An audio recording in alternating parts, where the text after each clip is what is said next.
everyone, and welcome to another Tuesday morning of Cardiovascular Medicine Grand Rounds. Before we get started, just a few housekeeping things. Questions, as you're very well aware now, at the end of the talk, either by raising your hand or typing a question in the chat function.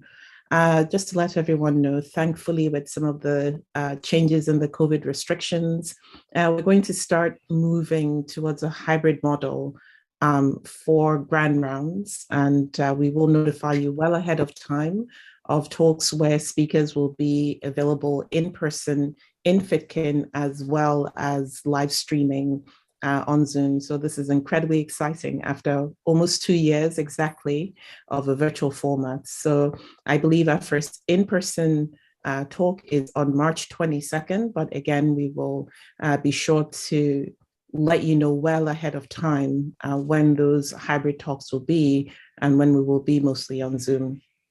So with that, I'm going to ask Dr. Lauren Baldessari to introduce today's Grand Round speakers. Thank you, Lauren. Hey, good morning, everyone. It is my absolute pleasure and complete honor to introduce to you this morning Dr. Subha Raman. Dr. Raman is a professor of cardiology at Indiana University. She's the chief of cardiology there, as well as the director of the Cardiovascular Institute across the health system.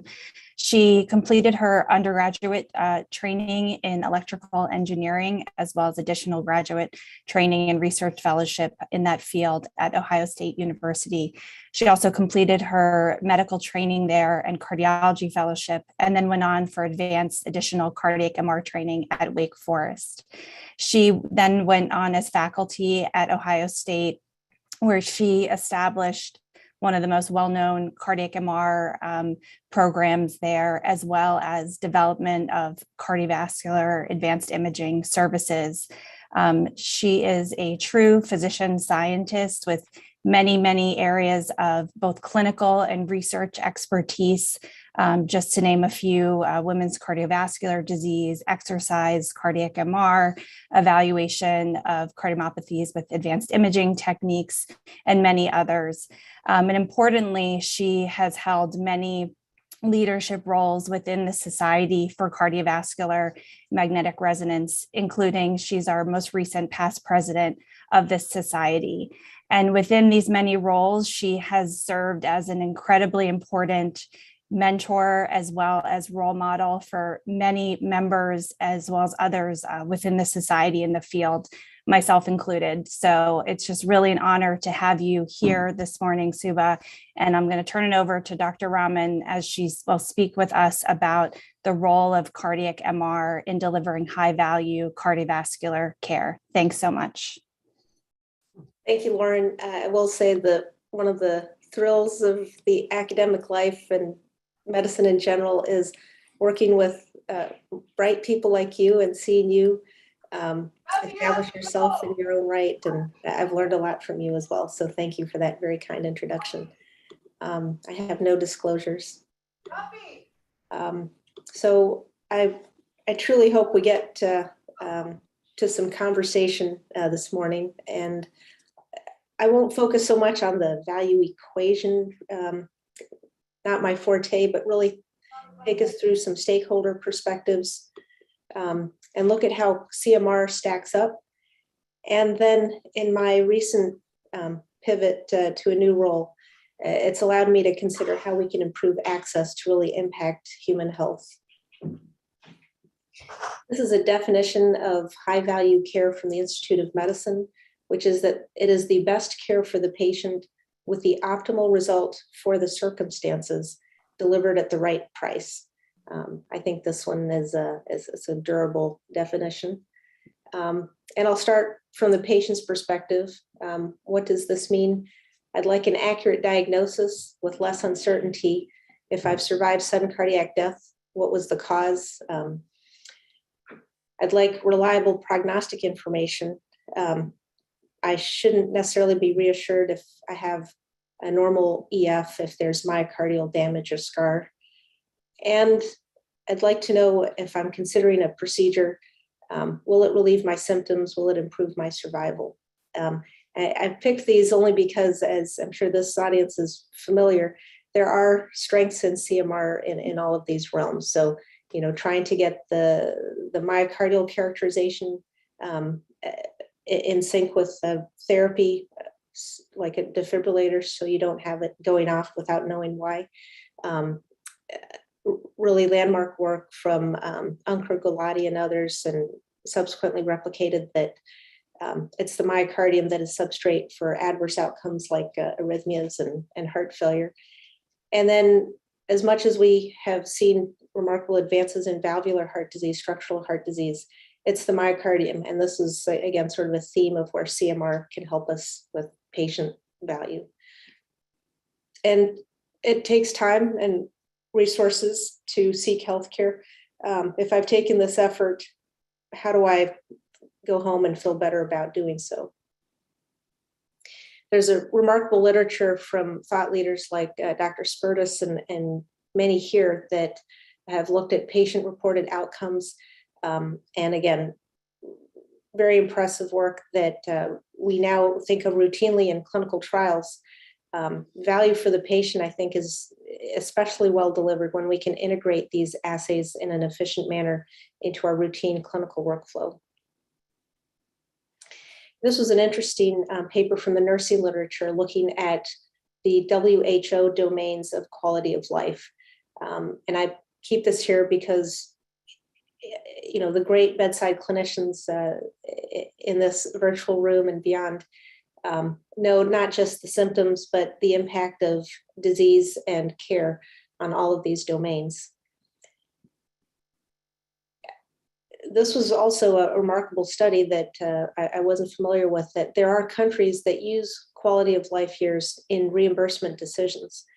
It seems like a radical idea, at least to me, but what a great impact that would make in bringing the patients into the fold of how we pay for the healthcare that they need.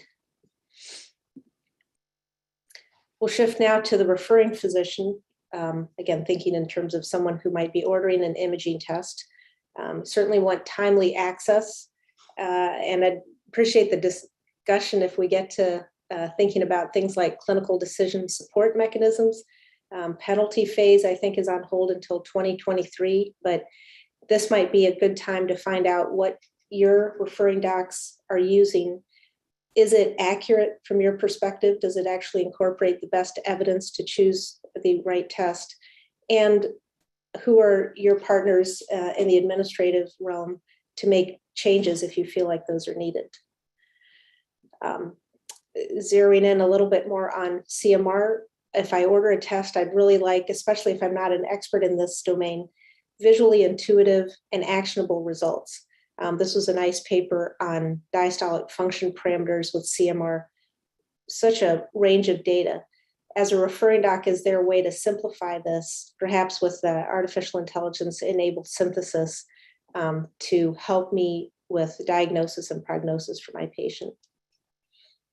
And then therapeutic selection. It would be very helpful if there's real clarity. And I think of testing in terms of filling a knowledge gap. I see the patient at the bedside. It's looked at existing data. What's missing that this test can answer to help me make the right diagnosis and propose effective management? Let's not forget the CV imaging physician as well. And this is true both, in the House of Cardiology, as we say, we seek value for ourselves in feeling that we've impacted the community of patients that we've served, and we've gone home with appropriate compensation and recognition by the organization that we serve. This was a nice paper in JACC a few years ago, looking at factors impacting the cardiovascular workforce, things that we should be cognizant of as we try and advance high-value care. Payers also seek value for their investment. What are we doing in terms of shifting from traditional fee-for-service models to more population-based payments?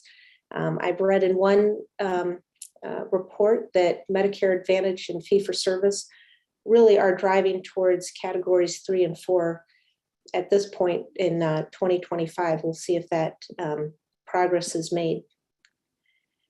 And then high value for health systems and facilities. And I'm sure your health system has its own set of missions and values.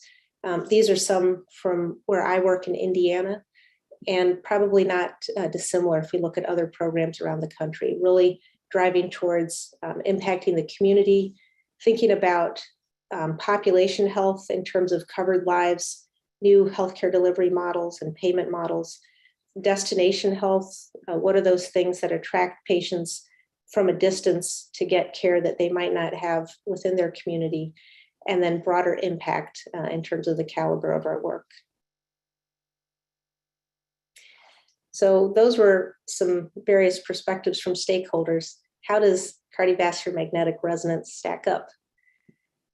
So a little bit of history, personal history for me that I hope there are fellows on this call that might be interested in this as well. When I was a fellow at OSU, I was interested in this field, and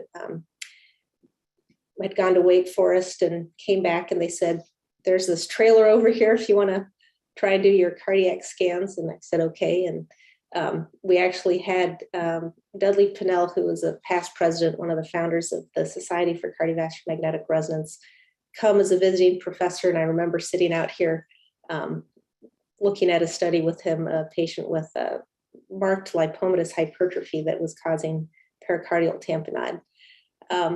Obviously, that was not a sustainable solution. And so there was this mention of a heart hospital being built. Lots of enthusiasm from team members to say, wow, this seems like a good technology to design for in the new heart hospital. But if you want to do science, if you want to advance a clinical service, we need a business plan to support that. So early on, I was very fortunate to learn how to put some numbers together in terms of reimbursement, cost, research income, and so on. I also felt like I kind of had a front row seat as the field itself was developing. So late gadolinium enhancement came out really in a big way in 1999. And I will also say to the trainees, use your kind of local population to find something unique where you can make a contribution. OSU Cardiology had been following a family with sudden death for about 4 decades. So this was a natural history study that started in the 60s. Eventually, they cracked the code that it was a lamin AC mutation causing heritable cardiomyopathy and conduction system disease. And when I started on faculty, one of the stalwarts of that era said, why don't you look at the family, with your new technique? And we had some autopsy specimens that confirmed the mid-wall fibrosis that we all know now, characteristic of non-ischemic cardiomyopathy. And I would say too, the care with which this field has evolved in terms of, where we have been able to find histopathologic guideposts for what we see via this non-invasive imaging technique has given us confidence to deploy this more broadly. Not just for patients, but for family members that may be at risk as well. One area where we tried to contribute at OSU was looking at myocardial inflammation, which you may have heard about more recently in COVID myocarditis and other contemporary issues. The engineer in me said the qualitative appearance of T2 weighted imaging was not so helpful, and many others had observed this as well. So with a great investigative partner for many years, Dr. Lon Simonetti, we moved towards quantitative T2 mapping, and you can get a number that really helps guide in decision-making, more extensive of note than what we saw by damage by LGE. And then some inklings that this may be a useful quantitative biomarker that guides treatment response. So this was a small series of patients with cardiac sarcoidosis, arrhythmias, as immunosuppressive immunomodulatory therapy was instituted. That biomarker changed, and T2 values came down. And interestingly, in many patients without much LGE signal. So is this a sign of tissue changes that are treatable while the myocardium is yet viable? And then looking at things like constrictive physiology, we worked on what was called real-time flow quantification, knowing in the cath lab you can have catheters in the right and left ventricle simultaneously, observe respirophasic variations, and now we could do this similarly with free breathing, simultaneously measured right and left heart inflow velocities. Most recently, as Dr. Baldassari alluded to, we were working on stress CMR. And as clinicians, there's really nothing like physiologic exercise. I used to joke, we don't have patients come into our office, doc, I'm having this shortness of breath when I have dobutamine infused in my IV, right? I'm walking up a hill, I'm doing some typical exertion. So being able to reproduce that obviously has been well recognized by clinicians in the standard 12-lead ECG stress. We found in patients who required imaging with stress that this modified treadmill could be placed next to the scanner table. And we did a randomized trial looking at cost. We did a non-randomized trial first across 4 centers, just showing feasibility, and then followed up with this exact cost trial.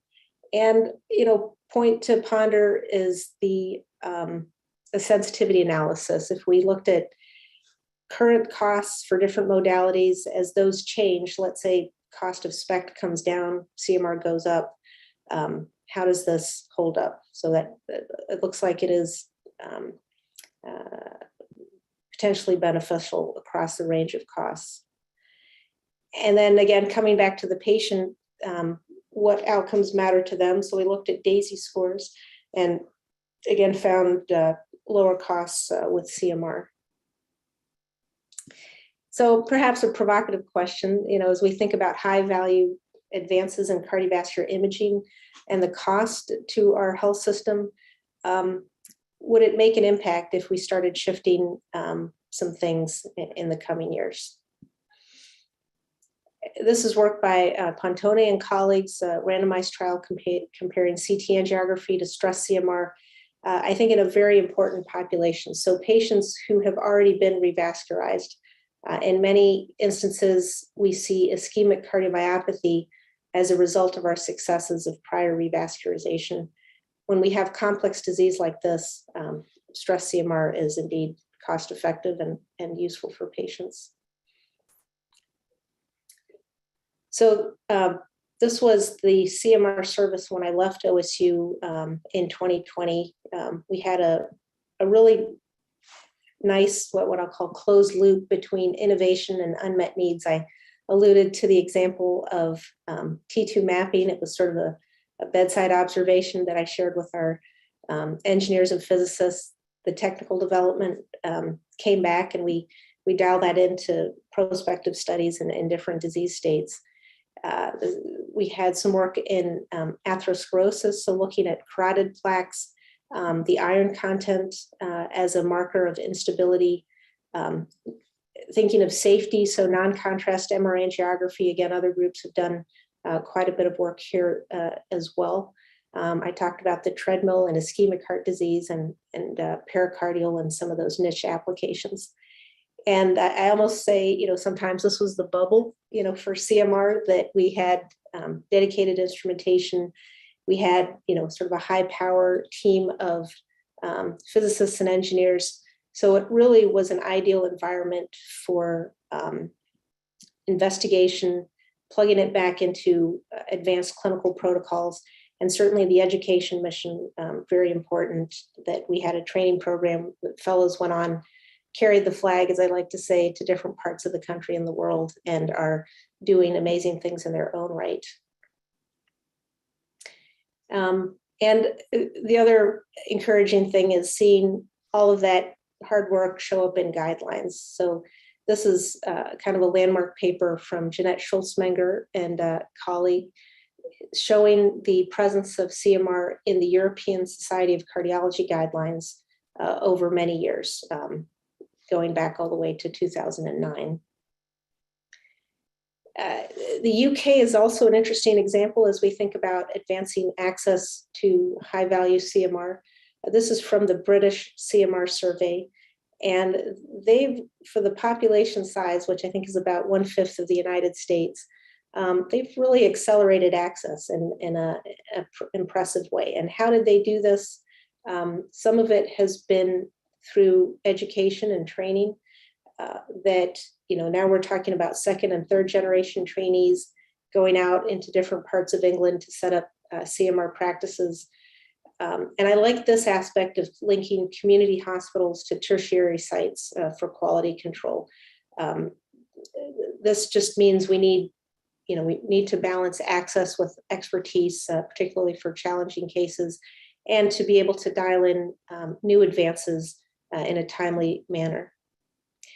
Reimbursement, you sort of think of a national healthcare system as a fixed price. They also have private payers, and the finances seem to work. The map on the right shows the number of scans per million population, and certainly a little different from our patients' expectations in the US in terms of time to procedure. When we talked on an earlier slide about the referring physician's expectations, I'd like to see a patient in clinic, get the test that I need, within a few days. It could be a few weeks in the UK, but certainly for ambulatory patients, not unreasonable. This was very exciting that we saw the US guidelines catching up with this considerable amount of evidence last year. This was the American Heart Association, ACC, and colleagues guideline for the evaluation and diagnosis of chest pain, led by Martha Gulati and colleagues, and quite a number of class 1 and class 2 indications for CMR. So both for patients with acute chest pain, as well as those with stable chest pain, recognizing it helps not only if you have known coronary disease prior revascularization, as we talked about earlier, but if you have no known coronary disease, suspected causes of chest pain other than atherosclerosis can be diagnosed readily with CMR, as you can see with the class 1B indication above. So, looking at these guidelines, and one of the things we did last year under my presidency with SCMR was work with Medaxium, which is the consulting arm of the American College of Cardiology, and ask members, what do you offer to your patients? Laid out all the different modalities that are available. And you can see CMR is fairly low. So is nuclear PET, which has great advantages for patients as well. And I'd be happy to hear your thoughts when we get to the discussion, if hopefully a few minutes, that what does this mean? And if you look at the membership of Medaxium, it's generally cardiology practices. The people responding to the survey, again, mostly cardiologists, some practice administrators. These are the people taking care of patients who should feel an obligation to advance access to appropriate testing for their patients. And as we know, that isn't necessarily the prime motivator. If you've got, let's say, some equipment in your office and it's helping you meet the margin for your mission area, does that come at the expense of access to something that's hospital-based that may not have the same financial impact on your practice? So this is, a bit of sobering data in 2022. So what can we do about it? So I'll spend the kind of the last section talking about how we can improve access to impact societal health. And again, a bit of personal history here. I was doing my thing at OSU and got an email from Indiana University School of Medicine saying they were searching for a leader. And not that I was looking for this at the time, but again, for trainees, think about, you get to a point, you're accomplishing things, you're making a difference. Your professional life offers many opportunities to keep growing, keep building, and certainly to pay forward on all the support that you've gotten. And I certainly felt that I had gotten over the years. So I pursued this opportunity and was very happy to join in 2020. And what really was appealing to me was the potential to impact at the population scale. This is kind of a good partnership between a health system and a school of medicine. IU Health has about 18 hospitals across the state, serving 5 regions. So downtown, we have the Adult Academic Health Center. The suburbs of Indianapolis have 4 full-fledged hospitals of IU Health. The South Central region, Bloomington, and et cetera, Muncie in the Northeast, and then Lafayette in the Northwest. 9 distinct medical school campuses, each with their own scholarly concentrations. So for instance, Evansville's campus is focused on rural health. West Lafayette offers more engineering and medicine, given the proximity to Purdue University. Speaking of which, a tremendous interinstitutional partner for research and innovation. And we just completed an agreement that has 9 PhD students coming down from Purdue to work in Cranner Cardiovascular Research Laboratories. So very exciting about that, the synergy even across institutions in the state. And so the vision I've set forth for our Cardiovascular Institute is really to be one diverse academic health enterprise where people come to receive the highest quality care in their community, while also enabling relentless innovation that fuels better health for Indiana and beyond. And one of the first things that I realized I needed to do to ensure, if you walk through a facility door in West Lafayette with heart failure, you have the same chance of a great outcome as if you walk through the downtown hospital in Indianapolis. We needed to align our quality and clinical effectiveness efforts to deliver value. And this was a new term to me, clinical effectiveness, kind of looking at the utilization of resources needed to deliver good outcomes per that Institute of Medicine definition at the beginning. So we set up a number of councils, and we sort of abandoned, I will say, some of the old structure that was a bit siloed, not necessarily patient-facing. So, for instance, there was a group of interventional cardiologists, and we sort of broke them up and said, well, some of you are really doing a great job with coronary ischemic heart disease. Some of you address structural heart disease. But really thinking more, what do the patients come to us seeking healthcare for, and how do we leverage our multidisciplinary teams to make an impact? So I'll dive down a little bit more in the Coronary Ischemic Heart Disease Council. I mentioned interventional cardiologists, cardiac surgeons, other disciplines, a trainee, so that we, align with the education mission. And they've done some really excellent work in advancing, for instance, access to coronary CT across our system. We've had some summits on high value care, and we're vetting some bleeding edge innovations thanks to this approach. For instance, a heart attack prevention program where we're offering those in a covered lives health plan. This analysis to change kind of our approach from purely looking at risk factor to identifying and treating atherosclerotic heart disease. Lots of stakeholders, by the way, to get buy-in from to get something like this off the ground. But under that population health umbrella that I mentioned earlier, we're tracking uptake, net promoter score. Do the patients in the program use wellness resources at a rate that's higher than those that are not enrolled? Health outcomes, of course, and our spend to keep them healthy. So we're in CMR. As I got to IU, again in early 2020, there wasn't much happening. There were some level 2 and 3 physicians that sort of fit in their CMR effort around days, frankly, built on RVU productivity. The organization itself, the physician comp plan, was built around fee-for-service. But what was encouraging was the system's intent to grow value-based care. One of two hospitals, actually had no CMR and treating most of our cancer patients and transplant patients. I was looking to obviously maintain my clinical skills. I didn't want to take from anybody else. I said, let me go over here and try and build a little service. Okay, here's your technologist. She's never done CMR, 15-year-old scanner. And I thought, could a standardized exam help? And I was inspired by work from John Greenwood and colleagues. This was a publication of their very first so-called rapid stress CMR in 2017. And you can see this did not take much time at all.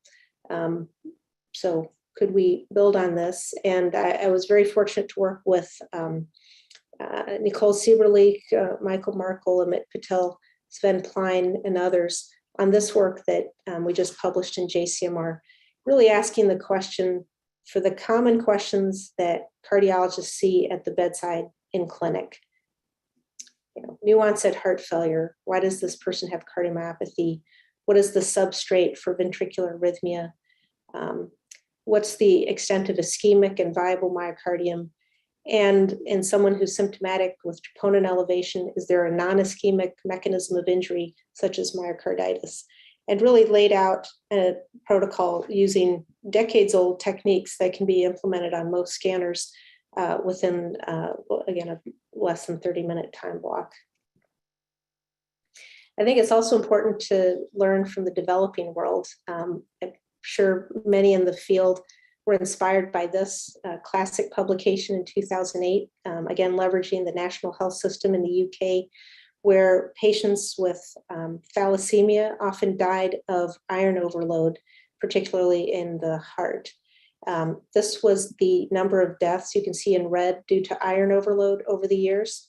In 1999 or so, they instituted a CMR measure of myocardial iron as part of the evaluation of patients with thalassemia who had received so many years of transfusions, and then using that imaging biomarker to change care.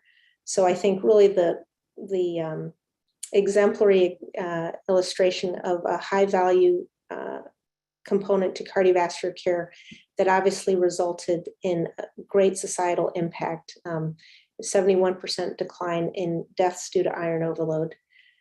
And building on this in Brazil, really impressive work, taking this type of scan time down to 5 or 6 minutes. And when we're talking about rural health especially, there was a lot of effort in advance that said, okay, we're going to be offering this scan to anyone with suspected iron overload over, I think, 5 or 6 facilities across Brazil. Again, community practices, small centers without a lot of experience. On a few days, they lined up the patients at risk, got them through this very expedient protocol, changed management, in a way that impacted a population, I think, in a very impressive manner.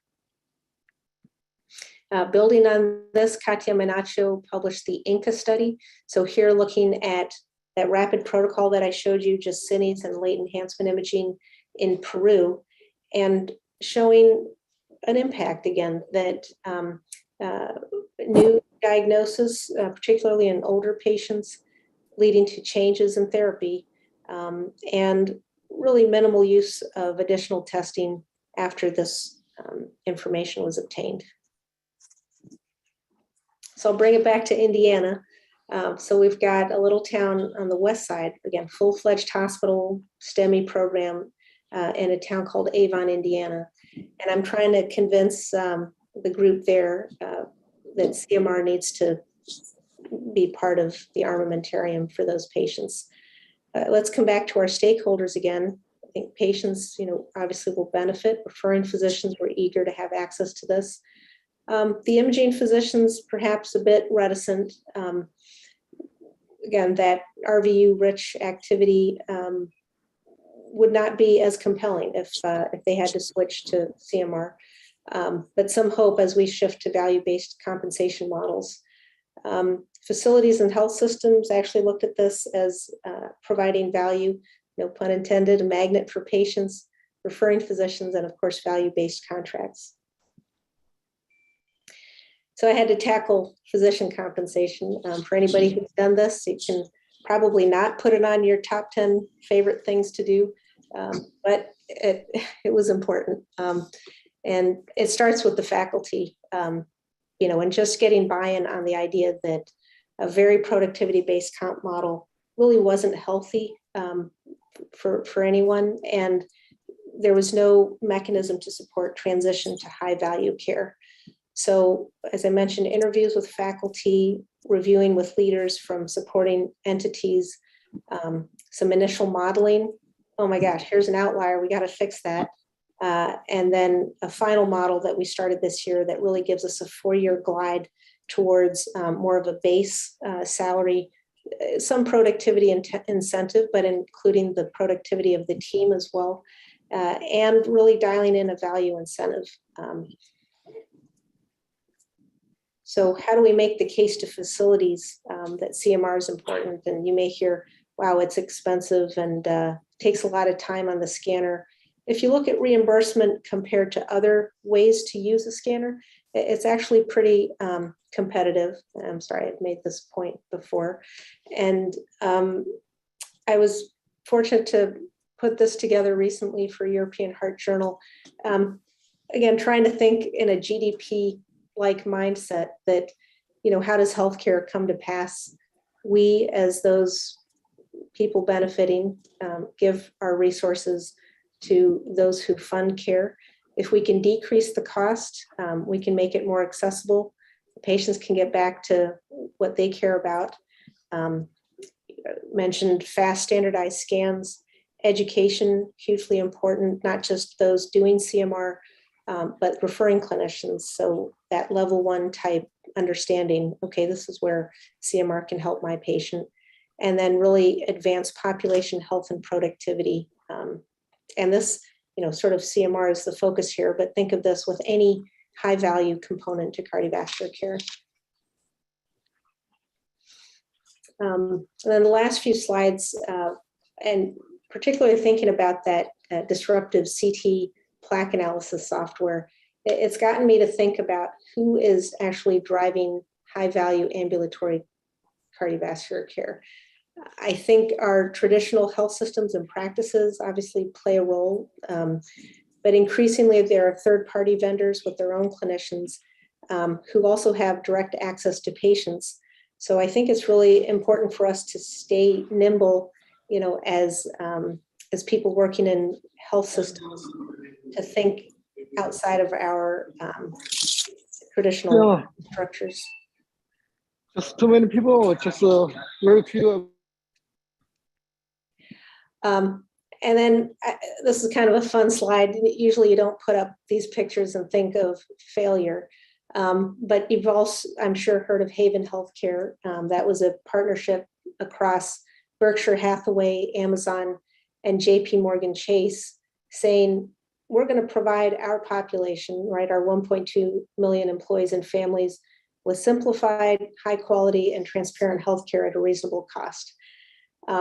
Shut down a few years later, and there have been a number of analyses as to why this failed.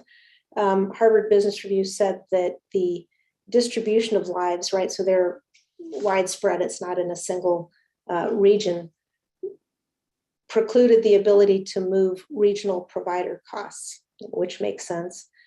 Brookings Institute kind of called out, what are they doing differently? What does Haven bring to the table that doesn't already exist and in duplicate, in fact? And Atul Gawande, who was part of this entity, called out the timing in terms of COVID and saying, a structure like this really peels back and reveals how inadequate our public health system is. And, definitely a true statement. This is a fun quote from Warren Buffett. We were fighting a tapeworm in the American economy, and the tapeworm won. Now, they haven't given up. So, right, all of us learn from our failures. You may have heard of this Amazon Pharmacy Initiative, and perhaps this will succeed, where Haven, trying to eat the whole pie in one gulp was not successful. And I'll conclude by saying I really have many more questions than answers. And so I do hope this is an interactive discussion phase. And, for those of you who can come on video, please do. I'm interested to hear your thoughts on what role academic health centers have in advancing high value care.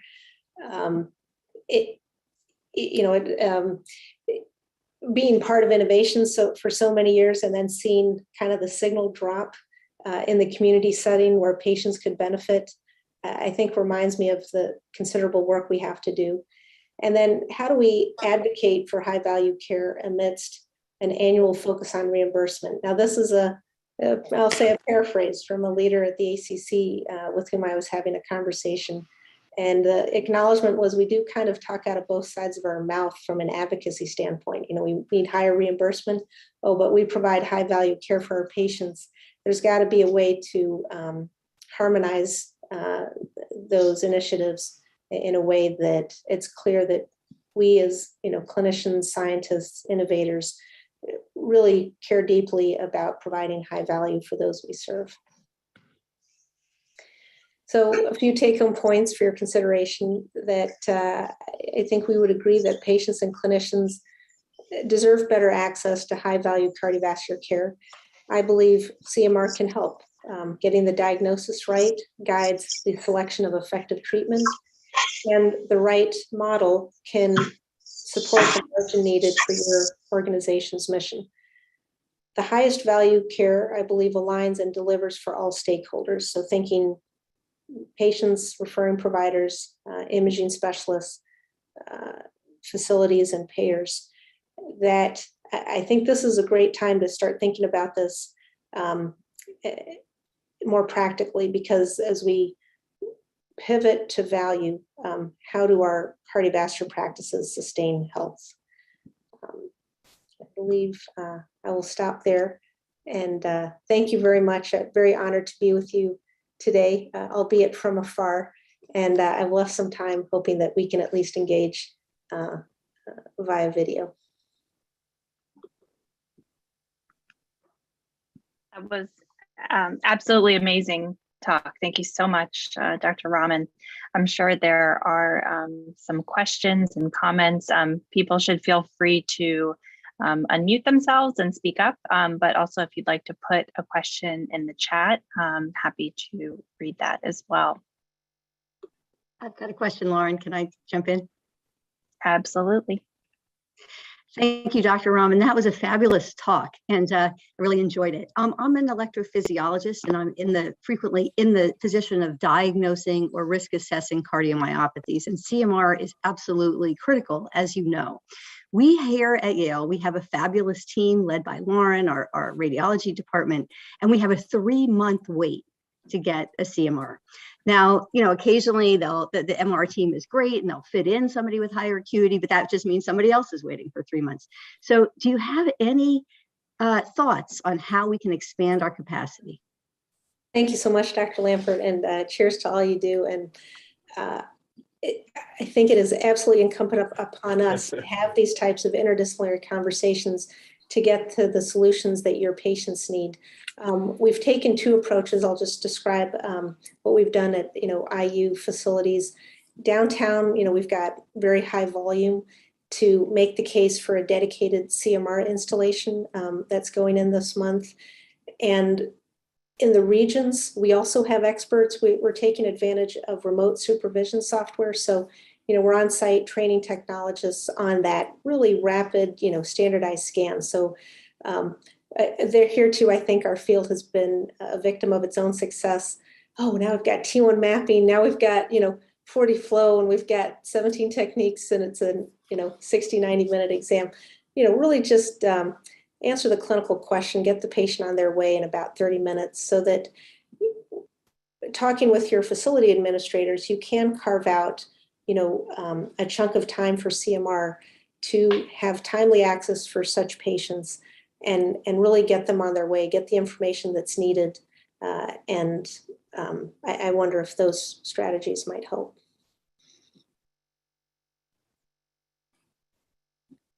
Thank you. Eric has his hand up. Yeah, Subha, thank you so much for joining us this morning. Wonderful talk, and look forward to collaborating and learning from you as the years go by. My question relates to the role of proscriptive medicine in a way. I think we all recognize, particularly those of us who have been invested careers in diagnostic imaging, that at some level it is a picture, and that picture needs to be translated into action by a group of physicians or clinicians.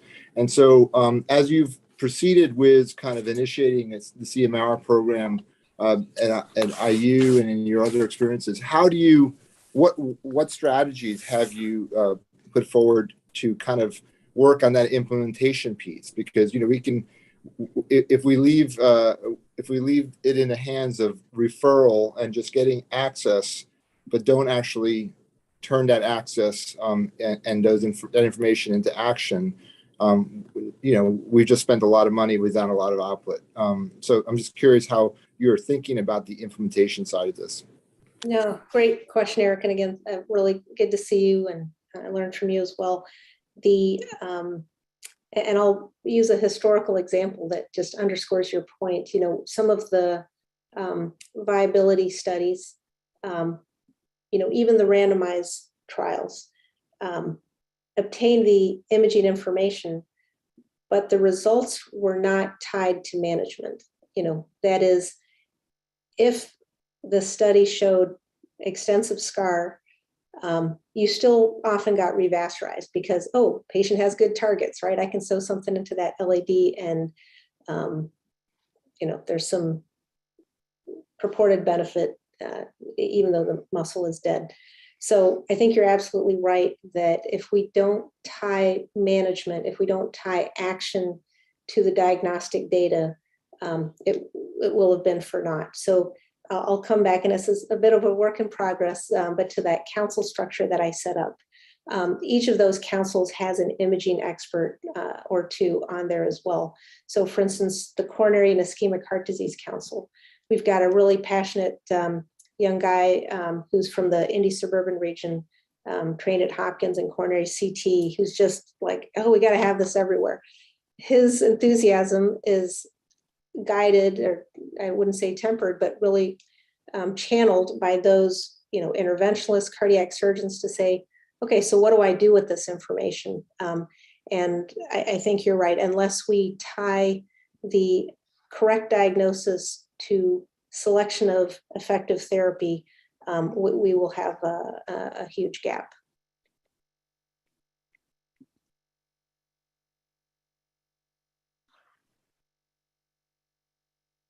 I have a question about initiatives that you have been involved in at Indiana about integrating into the EMR assistance for referring physicians about when to order imaging tests, in general and CMR. I'll say not very successful yet. And this challenging. Challenging. This is true at OSU. It's true at so many places that the EMR, EHR, it's not necessarily, we had to say, but for, the EHR is able to accomplish something. It's actually despite the EHR is able to accomplish something, which shouldn't be the case. We've been very fortunate, though, to get for the Institute some VP level assistance, dedicated to CV Institute from IS. And, I've been there for 2 years, but there's this pesky pandemic, that slowed things down as well. But they're ramping things up to say, how do we work to give guidance at the point of care? How do we actually create a learning health system? So the other partner I'll mention is Reagan's Chief Institute. If you haven't heard of them, they're about 50 years old, one of the country's first informatics entities. And Regenstrief is just a remarkable powerhouse that's leveraging something called the Indiana Health Information Exchange. So it's not just, our systems EHR, but all other EHRs across the state that I should be able to tap into, as a clinician, get the information I need, and then order the tests that make sense. Great, thank you.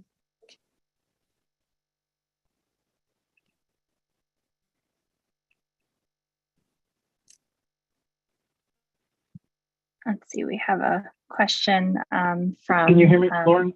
I have a question. Oh, okay. Let Al go. It's okay. Okay. I'll read Al's question, then we'll have Harlan chime in. Al Sinusis is asking, where are you in the current application of CMR in the management of PAD?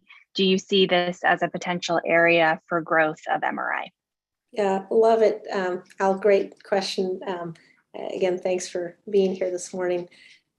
Very excited. We've got a recruit, Behzad Sharif, who is working on some work that frankly Chris Kramer and colleagues developed a number of years ago, but integrating skeletal muscle perfusion in the intervention of anatomic peripheral vascular disease, peripheral arterial disease. I definitely see this as a potential area of growth. And I think, just to think big, I think this is where low field scanners are going to make a big difference. Coming, back to Dr. Lampert's question earlier, if we can shrink the footprint, shrink the cost of the technology itself, boy, how much more accessible is it, for a community setting to think about what they install to treat their patients. But I think PAD, certainly an area of high volume. Is it necessarily always delivering high value to the patient? Just thinking more about the end organ, which MR can facilitate, I think will get us there. Should I go, Lauren? Yeah. Hi, Subha. Thank you so much. What a beautiful talk. And I tweeted out, I love that you start with the patient perspective and what is it we're really trying to accomplish. I've rarely seen that. And I've also rarely seen a leader come up and really try to engage around value. In the course of a talk, of course, around CMR, but are you really looking to academic medicine to lead here? I mean, look, where is that happening? Everyone's concerned about their P&Ls.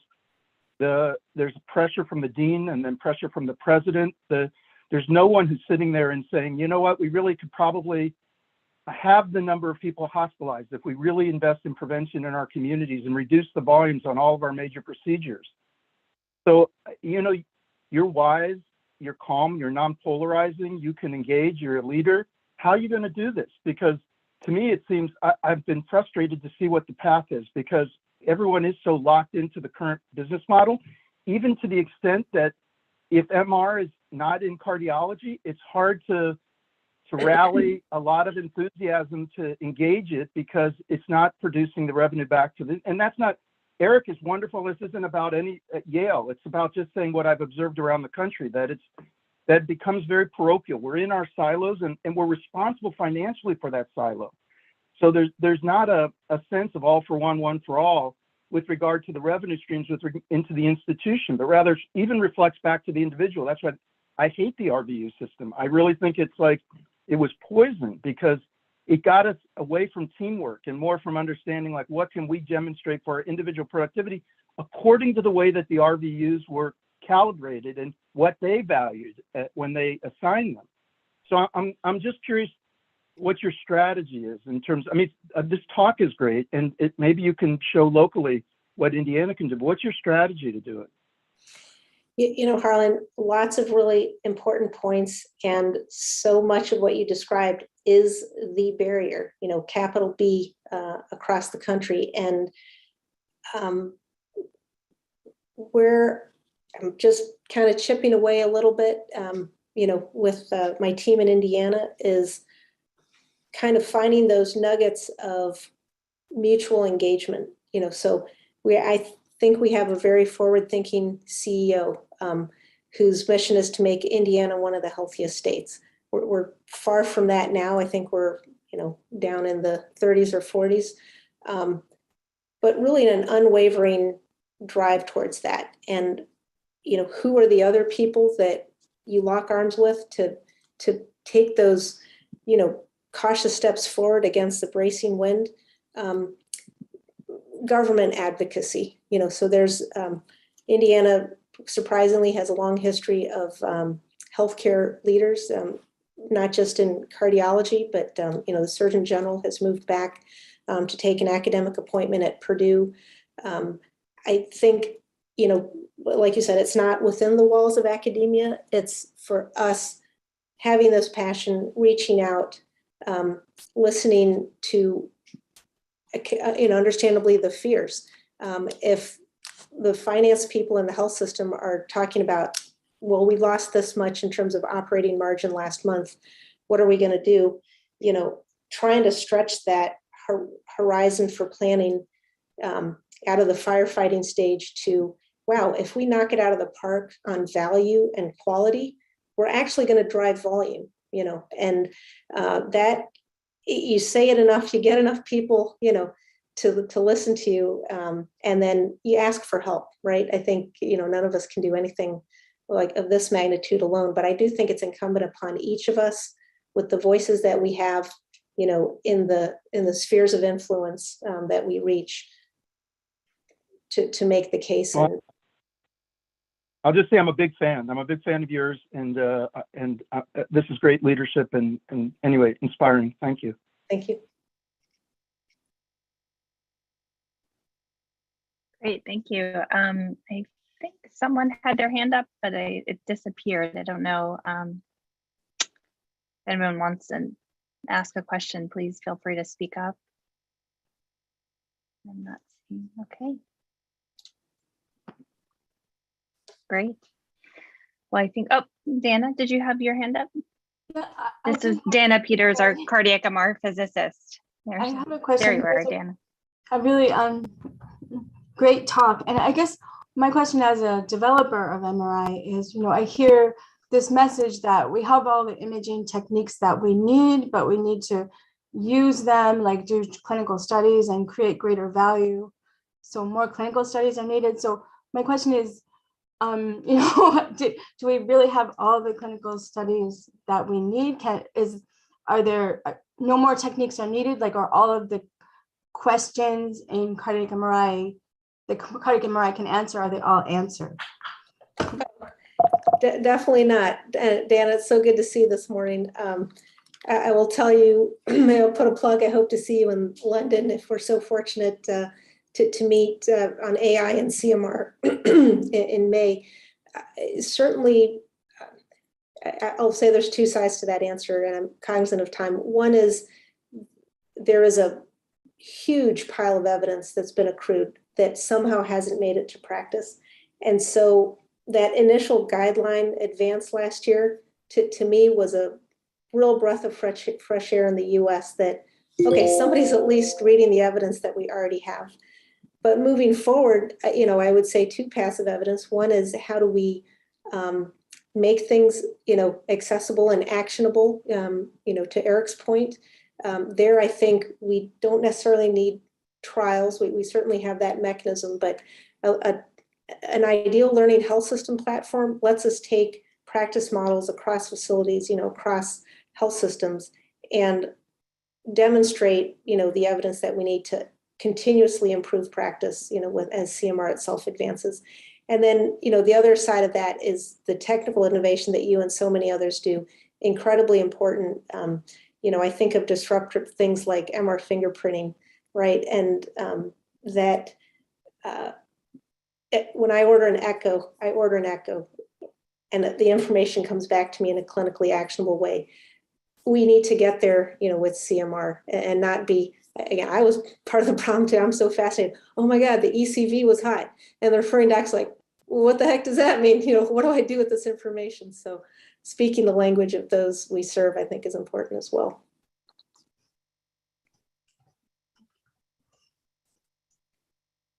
Great. Well, I think we're at the hour. Thank you again so much. Really just was an honor to have you here, and we all learned so much in just this 1 hour. Great talk and really nice discussion as well. And thank you again, Dr. Raman, for visiting with us. And I really hope we can bring you in person sometime in the near future as well. Thank you. Stay safe, everybody. Thank you. You too. Take care.